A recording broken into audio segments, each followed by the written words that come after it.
तर इथं आम्ही पहिलाच साण्यातला बायंगा उठवलेला आणि पहिलाच मासो धरलेलो आणि आम्ही निघालोय आता मासेमारी कराय. त्याच्या आधी ह्या पकलान बघून घेवा. ह्या आहे नाटे बंदर आणि आम्ही इथनं आता जाणार आंबोलगडात गरवाय. आणि ह्यो हाय सुंदर असो आंबोलगडचो समुद्र किनारो. पण या कड्यावरनं खाली उतरायच्या आधी मी माझ्या सैनिकांनी आदेश दिलो की जावा आणि जागेची पाहणी करून यावा. तसं माझ्या आदेशाचा पालन करीत 3 सैनिक निघालं आणि खालनच कुकारो घातला नाही, सांगितला नाही की महाराज येथे कोणी शत्रू नाही, आपण निश्चिंतपणे गरवू शकता.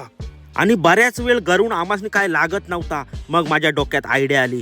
मी साण्यातल्या बायंग्यात हाक मारली आणि काय कौल लागलोच, पहिलोच मासो धरलेलो. मग आजच्या रात्रीची चांगलीच सोय होणार. ह्या खुशीत मी माशाबरोबर 15 ते 20 फोटो काढलं. आय गे माझा बॉट धरला.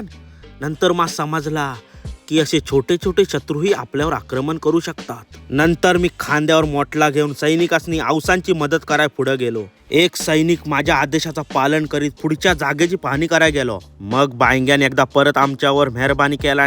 मग कोकेरी मासो म्हणू नको, पालू म्हणू नको, चरचो म्हणू नको की गोब्रो म्हणू नको, हर एक प्रकारचो मासो आम्ही वडलेलो. आणि ह्यो काटेरो साळजीवासारखो दिसताय त्यास आम्ही म्हाल म्हणतो.